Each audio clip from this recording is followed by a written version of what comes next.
And good morning, everyone. Welcome to Sports Shorts Daily. Ronnie Rance here with you in the Louisiana Sports Hall of Fame studios. TK joining you from Court Street Cafe in Port Allen. And today, Sports Shorts is presented by LaBerge Casino, where the Barstool Sportsbook and LaBerge Casino was rocking opening weekend of March Madness. Today on Sports Shorts Daily, presented by LaBerge, we're going to talk about LSU baseball. The Tigers take 2 out of 3 at Texas A&M. Remember what a difference a year makes. Texas A&M came in last year to Alex Box Stadium. They took 2 out of 3 in Baton Rouge. Tigers returned the favor, but they should have swept. We'll break it down. We'll tell you about that. The one that got away. Next up, LSU against Arkansas. Arkansas, top 10 team. They did sweep Auburn at home this weekend, so whoever wins this series will be in first place in the West after the first 2 weeks this weekend. But first, we'll recap before we move forward later in the week. Also, LSU's women's basketball win by 24 over Michigan. They were a 10.5 point favorite. They dominated this game. Their defense was sensational, held Michigan under 50 points. Michigan was terrible. Even when they had good looks, they just could not get anything to go down. But the defense of LSU was suffocating, and it was the name, and Reese did her thing. Another 20-20 night. 20 plus points, 20 plus rebounds was unbelievable again in the middle. Next up will be Utah. I watched a little bit of Utah, so I can give you a little bit about them later in the week. It will be quite the challenge. Of course, Utah, the number 2 seed, LSU, a number 3 seed in their division. And Utah has a special player who looks like a linebacker in a uniform, and she is really good. So it'll be quite the matchup of two of the better players in the country. So we'll talk about that later in the week. But first off, giant crowd. LSU took care of business, and they now move on to the Sweet 16 for the first time since 2014. March Madness on the men's side has been madness. It will continue to be as long as you have the transfer portal and NIL. It levels the playing field. That's why a Fairleigh Dickinson can win and then almost make it to the Sweet 16. We'll talk about that. Tommy will tell you about his bracket as well, as he's still alive. With all 4 of his Final Four in there and his national champion in there. He'll recap his weekend that was. Of course, still no Aaron Rodgers news. That would be the big free agent out there. He has not inked anything. They haven't done anything yet as far as the trade goes to the Jets, although it's expected that will happen at some point this offseason. And, oh, by the way, Michael Thomas back with the Saints. Who knew that they would kumbaya? Let's bring in TK over in Port Allen. Tommy, first off, your reaction to LSU baseball this weekend. Thoughts on taking 2 out of 3 from the Aggies? Well, taking 2 out of 3 on the road is certainly a plus, but we've talked about this over the years. When you have a 2-run lead in the 8th, you got to win that. There's going to be days when you get beat, like when Iowa just took it to them that day. But you can't let it get away in the 8th. 2 out of 3 on the road in conference play is not bad, but you had a good shot at that 3rd one and you didn't make it happen. I'll say this: LSU absolutely should have swept this series. No, they had a 4-1 lead after the first inning. They had a 5-1 lead going into the 3rd inning. They had a 2-run lead in the bottom of the 8th with Christian Little on the mound. Little had thrown an inning plus on Friday, but hadn't pitched on Saturday. Should have been enough. But the problem that got LSU was what we told you about before the weekend. Texas A&M is an excellent team at drawing walks, getting hit by pitches. That's what they did on Sunday. They had 7 walks. I think they only struck out like 8 times in the whole game. They were hit once or twice. LSU threw 2 wild pitches. Those free passes did LSU in, and it was a staff-wide deal. Every pitcher that came in there walked batters and all day long. And I was shocked that LSU lost this game. I'm a little disappointed at how they played on the weekend because, Tommy, we're looking at big picture. We're looking at winning a national championship. We're not looking at it just this weekend. LSU's 2 out of their 3 starters did not do their job. Saturday and Sunday starters didn't have a good outing. On Sunday, you were loaded. You were going up against a freshman who looked like a freshman who's been up and down this year. You got on him in the first inning. you were fully loaded. You had a Hurd, who's a giant, NIL transfer guy. You had Cooper, who at this point, like Cooper, we got to get some things straight. Okay. It's okay to be the big guy with the long hair and the tattoos and look like you hadn't run 3 poles in a year, but now we're not doing very well. And now you start to question, like, are we doing as much as we can to be as good as we can? And so that was a bad outing. He walked 2, he gave up 2 hits. Then, you go to Shores, who, again, he's going to be a great pitcher. Maybe it was a little too much for him on the road. I actually thought he should not have started the 8th inning. I thought he was very fortunate to get out of those 3 innings. I thought you should have let him go with a 2-run inning, turn it over to Little at that point or someone else. Shores goes in there, gives up the first 2 guys on base, and then Little had to work out of a jam, and then he wasn't sharp, and the rest is history. It was a staff-wide wah in a game you absolutely you had all the pitching lined up on Sunday, and yet you lost. And so that's disappointing because this was a series absolutely LSU should have swept. Well, the other thing we talked about, conference play. The pre-conference schedule was soft. There's no getting around that. So now you went on the road, tough place, big crowd. A lot of LSU fans did make the trip to College Station, but you didn't get it done on Sunday. So you're right, Ronnie. This is a big picture thing. This is not, let's go get 2 out of 3. This is win the games whenever we can win them. Sunday was a winnable game. They didn't finish the job. So back to the drawing board because they're now in second place in the SEC West. Arkansas swept Auburn over the weekend, and it's Arkansas week at the box. Central Arkansas tomorrow night, and then you got the Razorbacks coming in for the weekend. The thing is that, again, the schedule being soft is what it is. I think it got to them. They weren't as battle tested as they should have been on Sunday. The other thing is, too, is you threw Little twice in a weekend. You haven't done that yet this year, right? Because you haven't needed to. And so you could see he wasn't as good on Sunday as he was on Friday. And, having to throw him twice in a weekend, you should have probably done it anyway. And that's where those 10-run rules and those blowout wins hurt them. They couldn't even simulate it by throwing him a couple of times on a weekend because of those. And that got him. I mean, Little looked like he couldn't handle it. And so now that. I'm curious to see. I don't think there'll be any changes this week to the rotation. I think they'll go with what they have this week. But if there was to be a move, it would be the Thursday. It would be probably the Tennessee series when LSU goes Thursday, Friday, Saturday, the following week at home. I mean, look at these weekends: Arkansas, Tennessee, back to back. Oh, by the way, Tennessee got swept on the road in Missouri this week. I mean, shocker of all shockers, right there. But look for Ackenhausen to maybe make a move if you have 2 bad outings in a row by Floyd or Hurd or something like that.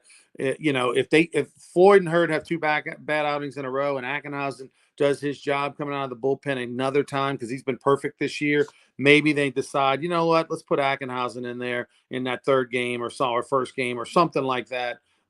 Because again, it's not about these guys necessarily doing bad.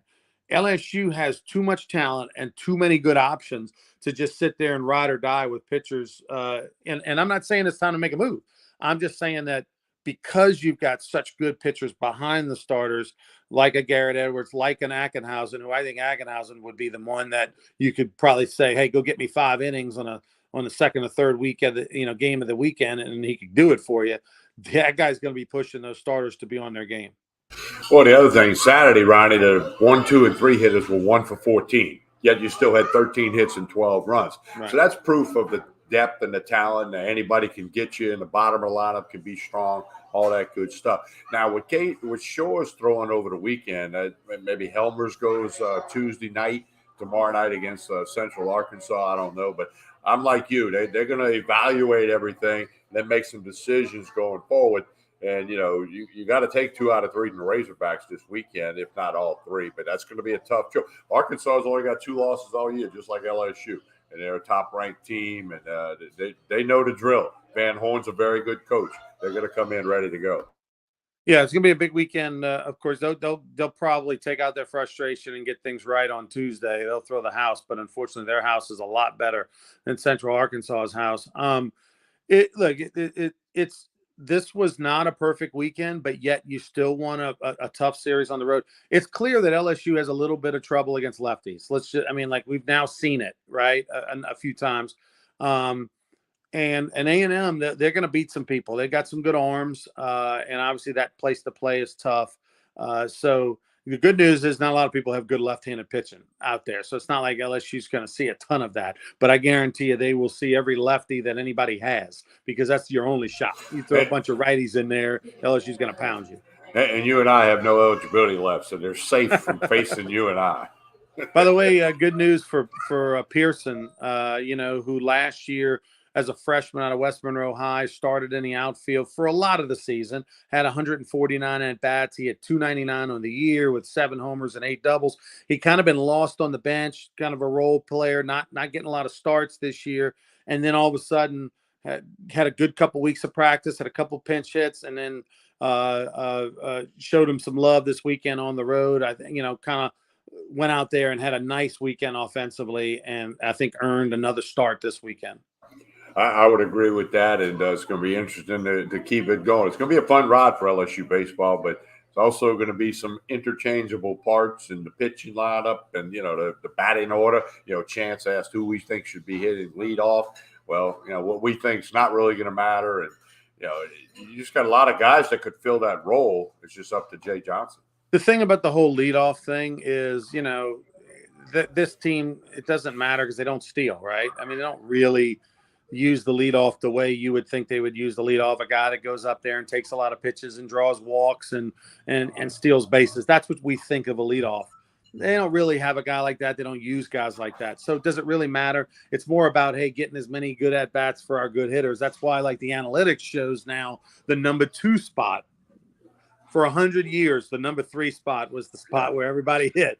Now some data computers spit out, well, the number 2 spot might be the most important part in the lineup, and those guys come up with a lot of RBI chances and blah, blah, blah. So now, you see a guy like Judge, 60 homers or whatever hitting in the 2 spot. Well, Ronnie, it's funny. I heard a lot of conversation this weekend about putting that in the 2 spot instead of the old thing, your best hitter hits 3. And somebody with the analytics thinks, well, that means over the course of the year, you might get 25 extra at-bats. Well, you know what? You're going to win the game you're playing that day. Right. Okay? Let's win this game today, then we'll win the next game tomorrow or whatever it is. I'm not worried about 20 at-bats in the big picture. But the analytic gurus, all them people, that's what it is. And many people won't buy into the analytics stuff. But a lot of the major league teams do, and they hire analytics guys just to tell them, okay, you should bat this guy second.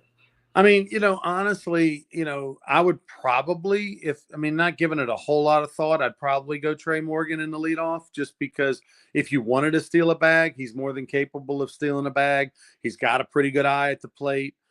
He's going to see more fastballs, especially that first at bat, right? He's going to see a lot of fastballs and he can hit it the other way and get on. And, you got a guy who can move. I mean, so, and you get so I would probably go with him in the leadoff. But again, I don't know that it matters that much the way this Jay Johnson team kind of uses that leadoff spot. Obviously, Friday night was sensational on the mound. My goodness. Did you see the quote from Schlossnagle?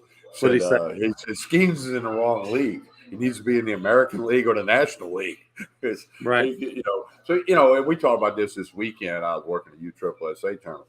You got 2 major leaguers in the LSU lineup when Skeens is throwing, and because Dylan Cruz could play Major League Baseball tonight, so that's a big plus. Not taking nothing away from a lot of other guys, but man, that Skeens it was just men with boys, as they say. A&M who tried to work his pitch count. Tried to do all that, just didn't work because he was pounding the zone and he had his command, which if he has his command of those 3 pitches, it'll be tough to beat that guy. Skeens went 6 1/3, didn't walk anybody, had double-digit strikeouts. He threw what I think 106, Tommy, something like that. Feels about right. What's interesting is that, look, I get it. He's got an agent and he's going to be the top 2-3 pick in the draft and sign for millions of dollars. It's just so funny how things have changed. That was a game that Skeens back in the day, especially when he left the game, it was close. It wasn't the big spread. The big spread came at the end. It was a close game when he left the game, and that was a game where 20 years ago he'd have thrown 130 pitches at least in that game. And I through another person, a local scout who we both know, said his team would take Skeens number one. He'd be 1-1 in the draft pick. So I'll tell you, Benny Latino said that. Yeah. Benny said the Dodgers would be 1-1, no question about it. They take him before Cruz. Yeah, I don't think you're letting the cat out of the bag on anything there, Tommy. I think there's probably 20. Well, I didn't speak to Benny directly. He told somebody who told me. I know Benny. I got his phone number, all that good stuff. But he told someone else who told me that that's what they would do. And of course, he works for the Dodgers. And look, he deserves to be at this point. The improvement he made with his command from a year ago. Remember, this is a guy who had to work on his command a little bit, as most flamethrowers do. The command, and then the fact that he's made those, a couple of other pitches usable and pretty decent. When you throw 100, they don't need to be great.